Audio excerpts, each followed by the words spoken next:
Oke, baik. Bismillahirrahmanirrahim. Assalamualaikum warahmatullahi wabarakatuh. Waalaikumsalam warahmatullahi wabarakatuh.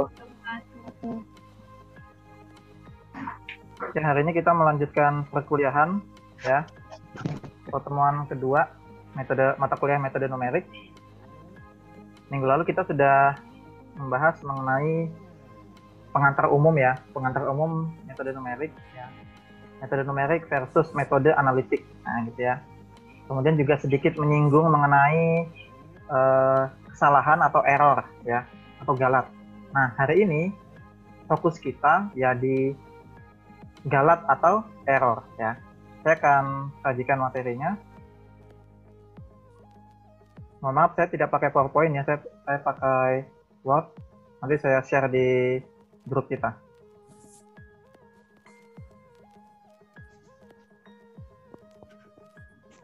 Kelihatan?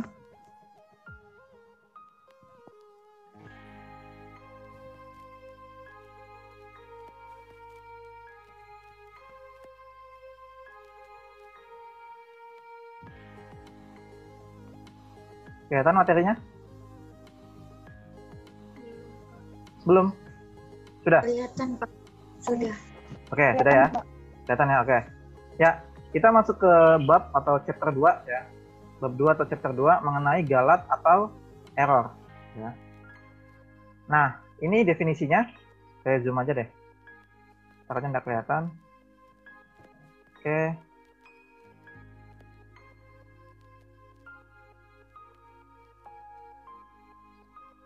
Nah, ini definisinya.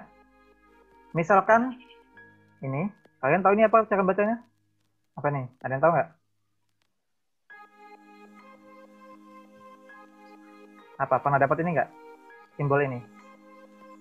P apa ini bacanya? Kayak ada segitiga di atasnya. Ada yang tahu? Tidak tahu. Ini bacanya P topi ya. P topi ya. Misalkan P topi merupakan pendekatan atau nilai hampiran dari P, galat absolut dari P adalah, nah ini rumusnya. Jadi E absolut atau error absolut dari P adalah sama dengan P dikurang P topi. Sedangkan galat relatifnya adalah E rel ya, atau E relatif P dikurang P topi per P topi. Ini harusnya topi nih ya, bukan bar ya. Ya, seperti itu. Di beberapa buku mungkin pakai bar ya, P bar. Oh, ini P topi ya. Dengan P topi tidak sama dengan 0 ya. Kalau 0 kan tak terdefinisi.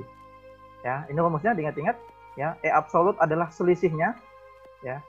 Terserah aja rumusnya mau P dikurang P topi atau P topi dikurang P. Karena absolut ya sebenarnya nggak masalah. Ini harusnya ada harga mutlak ya, absolut. Galat relatifnya ini ya. Jadi rumusnya relatif itu sebenarnya absolut ya kan? Nih.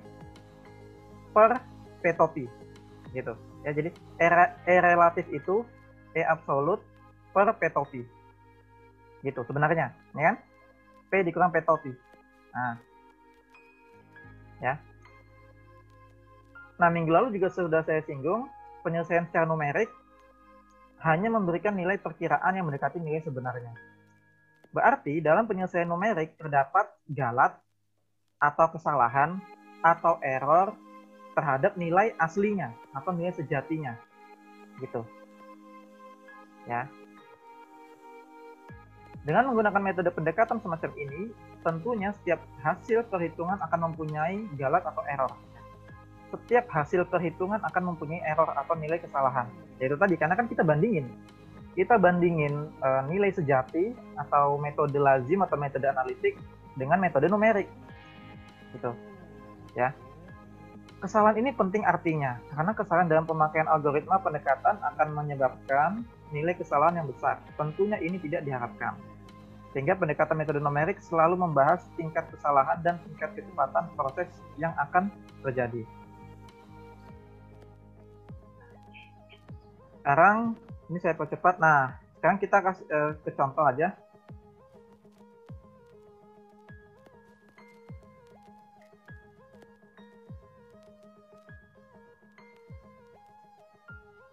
Nah ini, coba ya. Ini solusinya kita hapus aja dulu ya.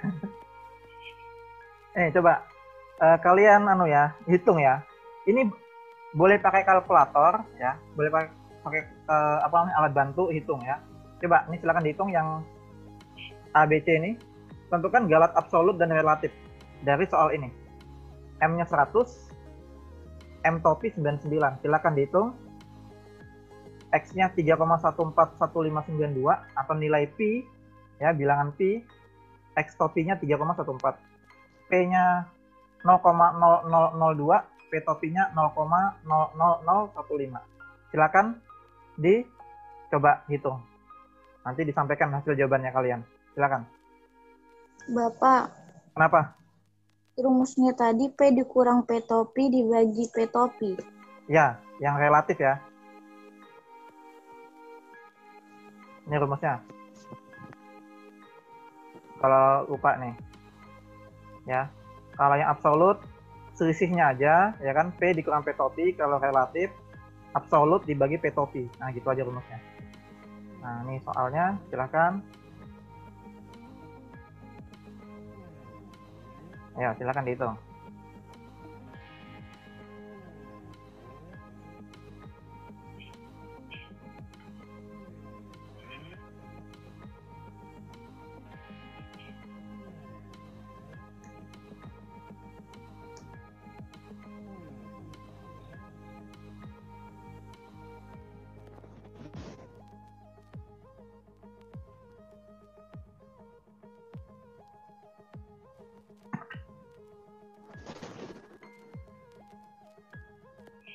Saya lupa ngasih tahu ya kemarin di awal, mata kuliah ini boleh menggunakan kalkulator ya, boleh ya.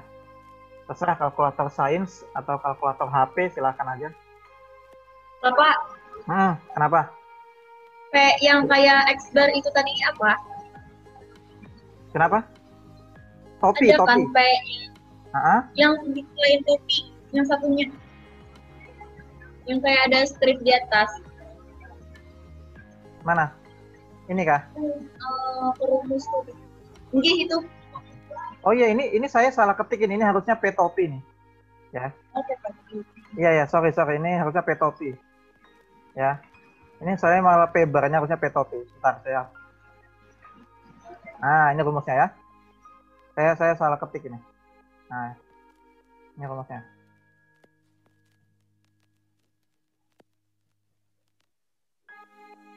Gimana, ayo kita bahas yang A.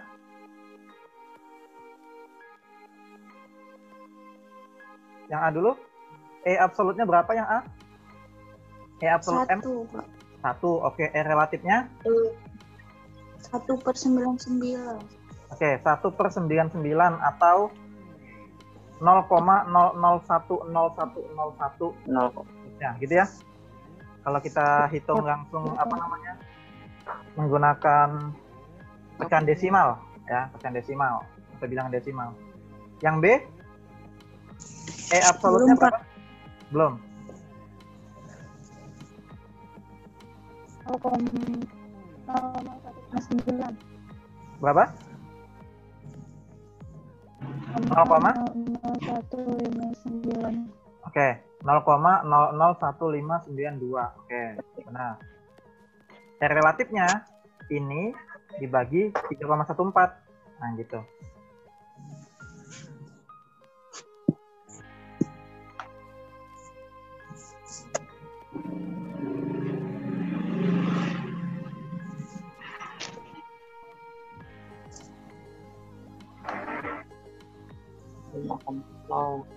Berapa?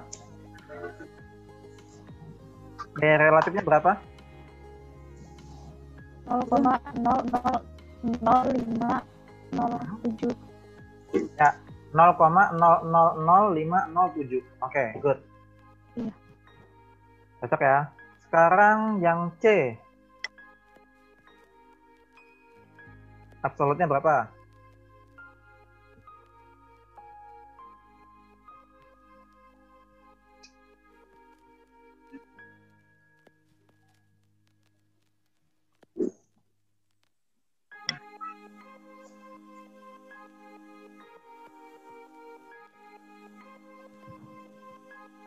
Yang C, ada yang ketemu sudah?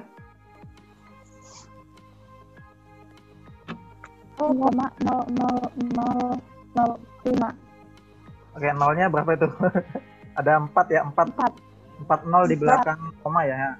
0,00005. Oke.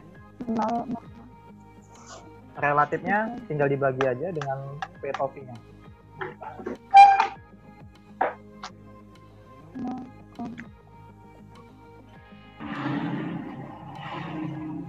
0,333 dan seterusnya gitu ya hasilnya. Nah, ya itu kalian catat dulu kan, kalian sudah hitung, kalian catat. Nah sekarang dari 3 kasus ini ternyata kita menemukan sesuatu, ya. Dari 3 kasus ini kita menemukan sesuatu. Ya, kalian sudah catat tadi ya perhitungannya ya. Nah sekarang kita akan bedah satu persatu nih. Kita lihat di sini saya bahas. Nah kasus A. Kita bedah yang pertama dulu. Kasus A. E absolutnya ya. E absolut M relatif besar dibandingkan E relatif M yang sangat kecil. Kita lihat. Absolut yang A tadi 1. Gede itu. Ya. Di dalam metode numerik ini errornya ini gede, ya. Sedangkan relatifnya kecil. 0,001 ya kan. Nah,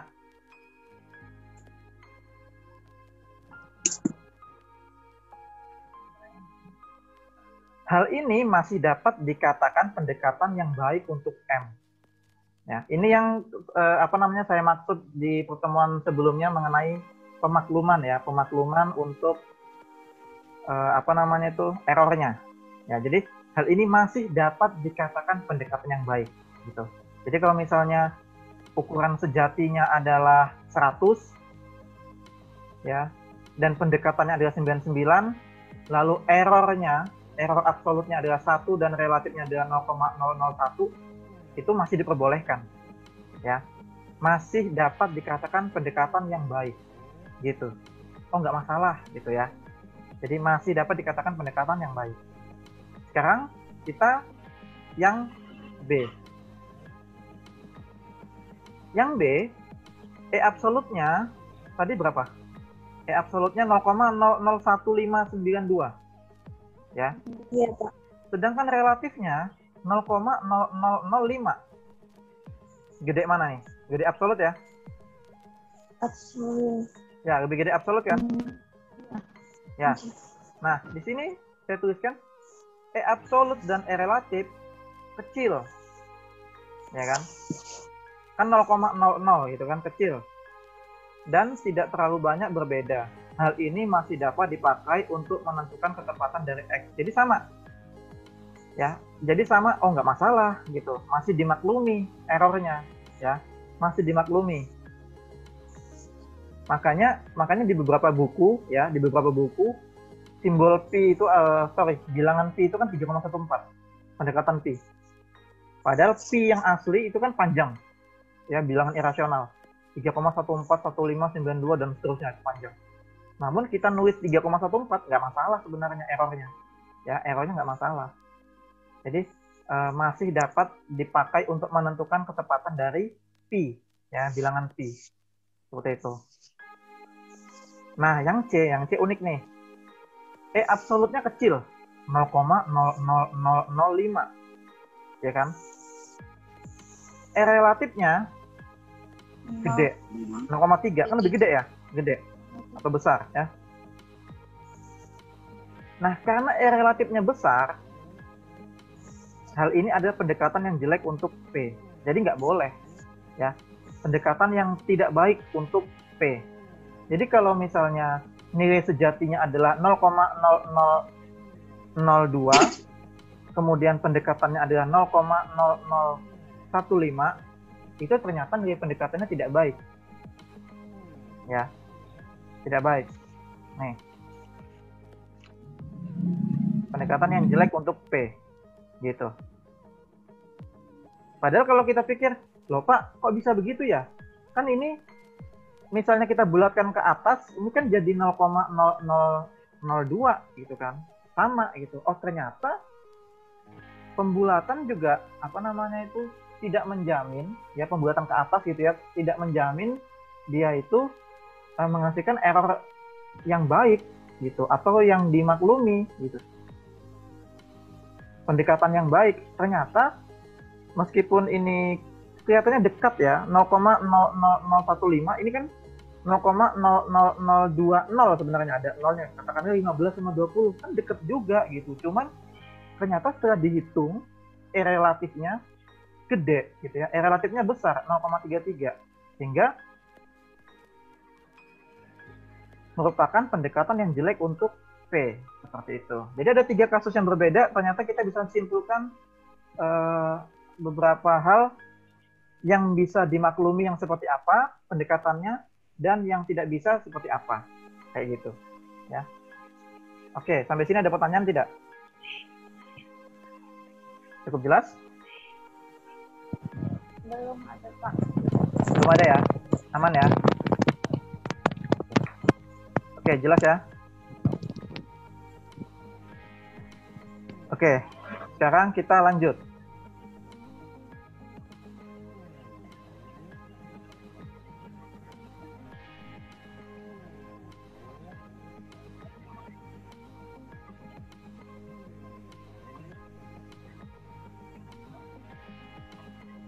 Ini untuk latihan aja, nggak apa-apa, kita lewatin aja. Nah, sekarang saya ingin membahas mengenai sumber galat. Kelihatan ini? Kelihatan ya? Oke. Lihat.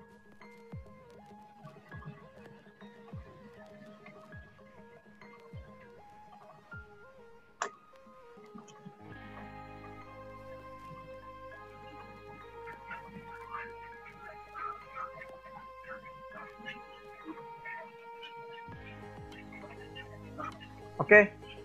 Sumber galat di sini yang saya bahas ada 2 ya, yakni galat pemotongan dan galat pembulatan. Nah, ini tadi sudah sedikit saya singgung ya mengenai pembulatan tadi, pembulatan ke atas ya. Itu menjadi sumber error ya. Sumber error yang apa namanya tadi itu tidak dimaklumi. Ya, pendekatan yang jelek tadi yang sudah saya bahas yang poin C. Nah, di sini yang pertama kita bahas dulu galat pemotongan. Ya. Nah, galat pemotongan itu contoh sederhananya gini deh. Ini kalian misalnya punya deret. Ya, di sini saya misalnya deret tak berhingga Taylor ya. Deret Taylor E pangkat X pangkat 2 sama dengan 1 tambah X pangkat 2 tambah X pangkat 4 per 2 faktorial tambah X pangkat 6 per 3 faktorial. Lalu dipotong nih, dipotong di sini. Dipotong di sini. Kira-kira ini secara sederhana, hasil dari penjumlahan ini semuanya ya kita jumlahkan sama nggak dengan hasil yang kita jumlahkan sampai pemotongan ini? Kira-kira. Ini misal saya jumlah semua, dapat nih hasilnya A misalnya. Lalu ini saya jumlah sampai sini aja. Kira-kira hasilnya sama nggak?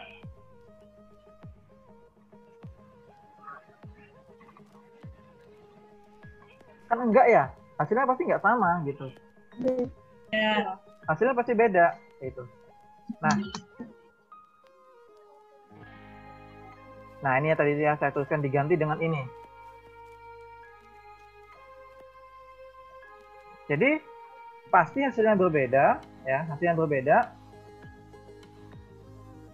Terlebih dia apa namanya itu dipotongnya misalnya yang depan saja apa namanya sampai sini misalnya. Wah, itu jelas bedanya sangat jauh. Namun kalau kita potongnya di tengah atau misalnya di bagian sini ya, di bagian yang agak ke kanan, agak mendekati suku N-nya, nah pasti errornya semakin kecil. Gitu aja. Kita nyimpulinnya gitu aja. Sederhana sih gitu. Ya. Contohnya oke deh, nggak usah misalnya kalian kesulitan menggunakan deret Taylor. Misalnya gini deh. 1 tambah 2 tambah 3 tambah 4 tambah 5 gitu ya, deret bilangan asli sampai tambah 10 gitu. misal kita potong ya, misal kita potong 1 sampai 5. Jadi 1 tambah 2 tambah 3 tambah 4 tambah 5. Tentu hasilnya atau errornya sangat jauh dari total 1 tambah sampai tambah 10. Namun kalau 1 tambah 2 tambah 3 tambah 4 sampai tambah 9, errornya kecil sekali ya, errornya kecil dengan jumlah 1 tambah 2 tambah 3 sampai tambah 10 tadi. Kayak gitu. Jadi semakin ke kanan mendekati suku ke n-nya, itu errornya semakin kecil. Kayak begitu. Ya, itu pembahasan singkat mengenai pemotongan. Sedangkan pembulatan tadi sudah saya singgung di atas, bahwasanya pembulatan bisa menyebabkan galat atau menyebabkan error. Gitu. Ya, tadi sudah ada contohnya gitu kan yang C. Nah, seperti itu. Ya. Itu pembahasan singkatnya. Sekarang ini nggak usah saya bahas ya. Sekarang, nah ini ya. Pembulatan maksudnya mengurangi cacah digit. Nah, ini kan pasti sudah pernah belajar di SD ya. Mengurangi cacah digit pada suatu nilai hampiran dengan cara membuang beberapa digit terakhir. Ya, misalnya pembuatan ke atas atau pembuatan puluhan terdekat, pembuatan ratusan terdekat. Nah, seperti itu ya. Cara melakukan pembulatan sudah dijelaskan di depan. Galat pembulatan terjadi disebabkan karena adanya pembulatan dalam komputasi numerik, sehingga pengulangan pembulatan tidak disarankan dalam komputasi numerik karena hanya akan memperbesar galat. Nah, itu ya. Disarankan tidak melakukan pengulangan pembulatan. Ya, tidak melakukan pengulangan pembulatan gitu. Ya. Nah, sekarang ini yang penting nih lagi. Mungkin materi terakhir dari galat ya. Ini ada rumus lagi. Ini ada rumus. Sekarang perambatan galat.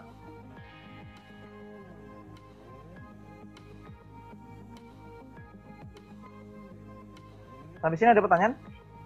Atau kita lanjut? Lanjut? Lanjut ya? Lanjut. Ya, ini nanti biasanya kalau di sini di Uniba ini saya kasih ke mahasiswa yang untuk tugas dan muncul di UTS biasanya loh ya. Biasanya ini saya kasih clue aja ya, saya kasih petunjuk. Jadi ini harus dipahamin ya, perambatan galat. Di sini perambatan galat ada 4 operasi dasar yang saya tuliskan, yakni operasi penjumlahan, pengurangan, perkalian, dan pembagian. Nah, untuk operasi penjumlahan, gini. Ya. Kan rumus awalnya ini. Ya. E absolut P sama dengan P dikurang P topi. Oke? Nah, misalkan P adalah ini. Coba, ini bisa dipahami nggak ini?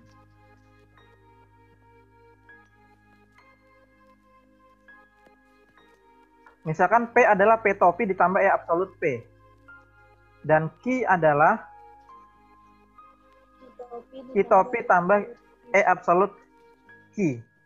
Benar nggak ini? Rumus ini? Betul. Betul ya? Kenapa? Karena dicari P-nya, maka P-topinya pindah ruas ke sebelah. Ya, oke, bahasa sederhana pindah ruas gitu ya, pindah ini ya, ini pindah ruas, jadinya plus gitu kan. Jadi P sama dengan P topi tambah E absolut P gitu. Sedangkan Q, kalau misalnya ada Q, ya berarti Q topi tambah E absolut Q, gitu aja. Nah, sekarang kita akan melakukan perambatan galat. Bagaimana jika P tambah Q? Oh, P tambah Q, ya sudah tinggal substitusi aja. P-nya adalah ini, Q-nya adalah ini. Masukin tuh. Jadinya P topi tambah E absolut P tambah Q topi tambah E absolut Q. Kalau kita kelompokkan menjadi P topi tambah Q topi, ya, yang topi dengan topi, yang absolut dengan absolut. Nih jadinya. Benar nggak? Bener ya? Oke. Dikelompokkan ya. Kan tadi kan ini tambah ini. Nah, ini kita kelompokkan atau sifat asosiatif ya. Kita kelompokkan seperti ini. Topi dengan topi, absolut dengan absolut. Sederhananya kayak gitu.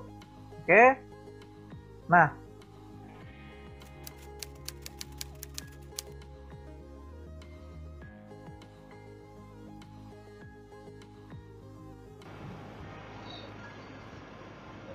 ya, sehingga dapat dituliskan seperti ini ya.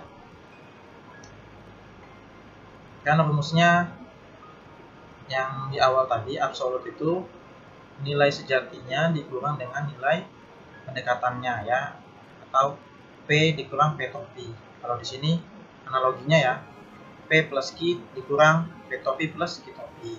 Sehingga rumusnya ini menjadi E absolut P plus Q sama dengan E absolut P tambah E absolut Q. Nah, gitu ya. Bisa ya. Nah, sekarang untuk mencari E relatifnya. Nah, bagaimana?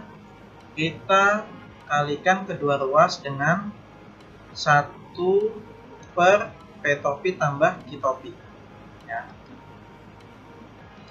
Sehingga ini ya kalau dikalikan, sehingga per ya, semuanya per P topi plus Q topi. Nah, gitu ya. Lalu kita mainkan lagi nih. Nah, kita mainkan yang kanan aja ya, kita mainkan yang kanan ini. Kita mainkan yang ini. Nah, jadinya seperti ini nih. Ya. Kok bisa ada P topi sama P topi di sini? Nah, kita anggap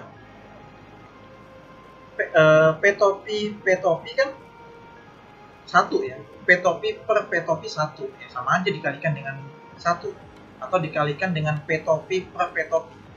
Ya, lalu dikelompokkan. Ya, karena perkalian kan bisa ini bisa di sini ataupun ini bisa di sini. Itu nggak masalah. Ya. Kita mainkan di sini. Kenapa harus dimainkan? Agar ini bisa menjadi E relatif. Karena tujuannya kita menyederhanakan bentuk. Ya. Sehingga diperoleh, nah, ini sendiri, yang kiri ini E absolut per ini, ya, kan sama aja rumusnya relatif.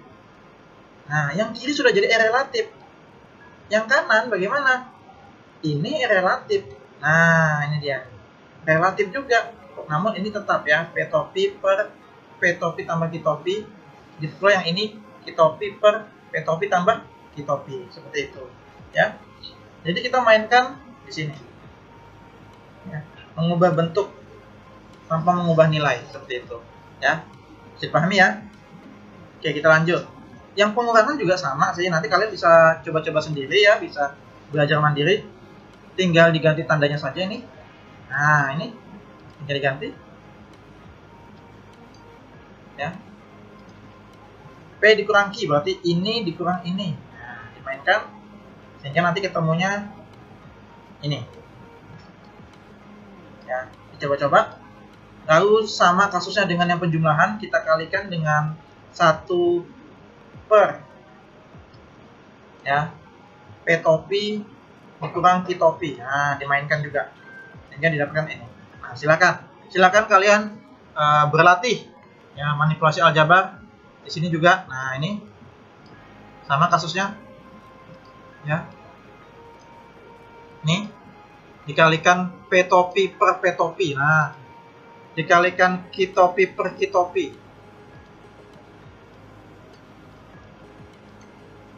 Seperti itu. Sehingga diperoleh ini. Ya. Yang terakhir, operasi perkalian. Nah, ini sepertinya lebih ringkas ya langkahnya. Kita sama misalkannya P sama dengan P topi tambah absolut P. Begitu pula yang Q. Lalu, nah, kita kalikan aja. P kali Q. Berarti kan ini dikali ini. Nah, perkalian aljabar ya.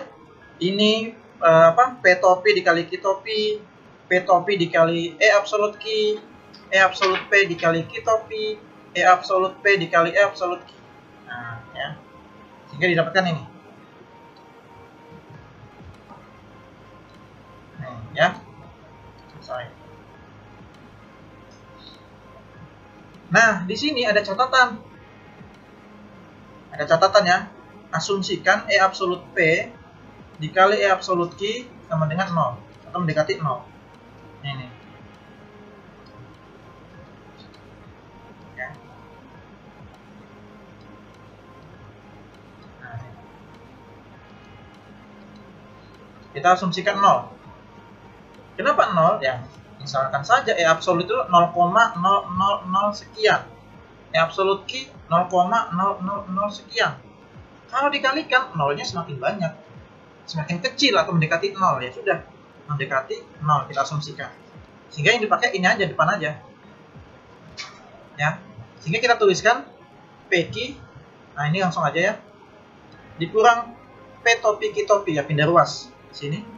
Sama dengan P topi dikali E absolut Q tambah Q topi kali E absolut P. Itu. Dengan analogi yang sama, ya, rumus ini adalah E absolut. Ya, sehingga E absolut PQ sama dengan ini. Ya, nanti kalian coba eksplorasi lagi, termasuk yang untuk mencari E relatifnya. Nah, sama-sama kasusnya dengan yang penjumlahan dan pengurangan, kita kalikan kedua ruas dengan 1 per. Nah, silakan dicoba itu. 1 per P topi kali Q topi. Sehingga jadi kayak gini. Ya. Per P topi Q topi. Nah. Lalu apa namanya? Ini ya. E absolut Q per Q topi, ya. Sisanya karena P topi sama P topi ini habis, ya. Begitu pula ini Q topi itu habis, sehingga jadinya ini.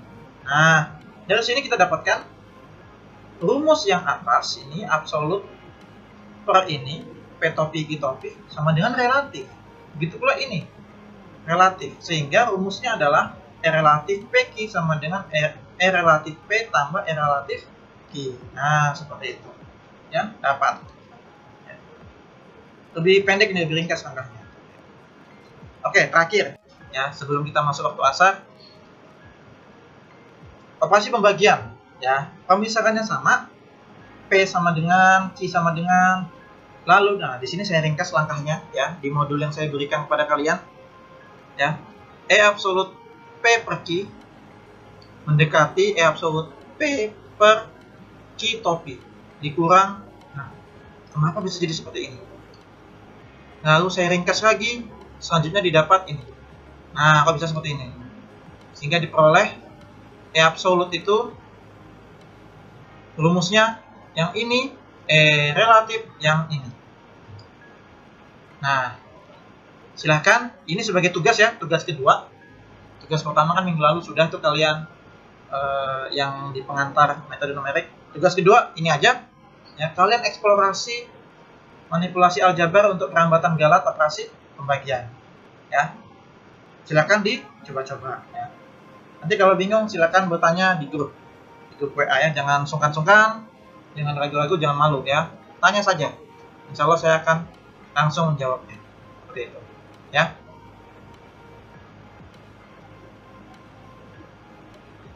Oke, itu saja yang bisa saya sampaikan ya. Kalau memang tidak ada pertanyaan, mohon maaf jikalau ada kekurangan dalam penyampaian. Jadi terputus ya koneksi. Saya mohon maaf, ada gangguan ya, ada trouble sedikit. Semoga kedepannya bisa lebih baik lagi. Semoga apa yang saya sampaikan bisa bermanfaat bagi kalian, bisa kalian serap ilmu yang saya sampaikan, dan bisa kalian ajarkan ke rekan-rekan lainnya barangkali ada yang tidak masuk. Ya. Sekian perkuliahan pada siang hari ini. Assalamualaikum warahmatullahi wabarakatuh.